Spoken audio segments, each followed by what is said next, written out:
안녕하십니까? 유니크 TV의 이성필 목사입니다.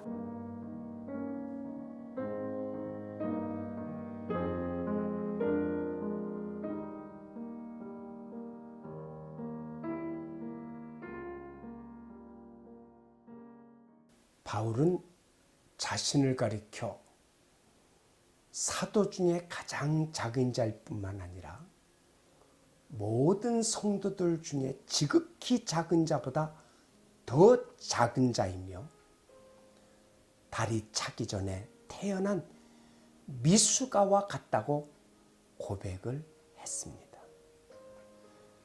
베들레헴은 왕궁이 있는 왕도도 아니며 성전이 있는 성도도 아닙니다. 그렇다고 상업이 번창한 상도도 아니며 무역선이 출입하는 황도도 아닌 것입니다.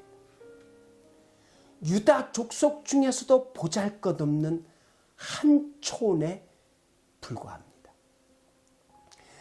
그러나 아무도 작은 마을이라는 이유로 베들레헴을 하대할 수는 없는 것입니다.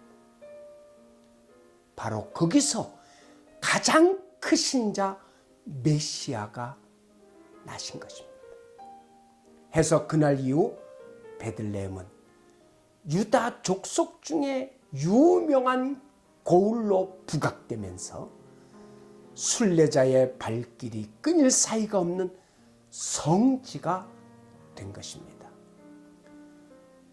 문제는 개인이나 민족이 얼마나 크고 작으냐에 있는 것이 아니라 하나님과 인류를 위해 무엇을 기여했느냐에 있는 것입니다. 고로 작은 자라는 사실을 부끄러워할 것이 아니라 작다는 핑계로 아무런 기여도 할 생각을 갖지 않고 있다는 사실을 부끄러워해야 할 것입니다.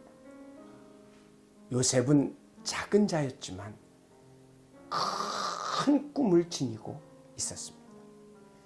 그런 꿈은 그 형제들과 부모를 놀라게 했지만 종당에 그는 그의 꿈을 이루고야 말았습니다. 작은 자일지라도 꿈은 크게 가질 수 있습니다. 다윗은 처음에 어린 목동에 불과했지만 큰 믿음을 가지고 있었습니다. 해서 베들레헴의 거장 골리앗을 팔맷돌 한 개로 단번에 타도했던 것입니다. 작은 자일지라도 믿음은 큰 믿음을 가져야 합니다. 사무엘은 그가 아직 어렸을 적에 하나님의 부르심을 받았습니다. 그리고 사사로 선지자로 쓰임을 받고 이스라엘의 건국자가 된 것입니다.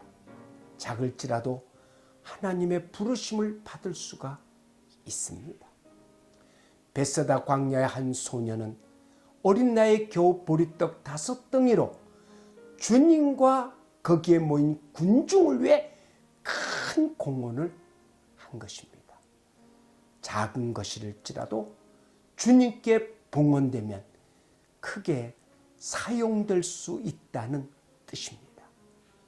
부질없이 거무련하며 살아온 허황됨을 자복하십시다.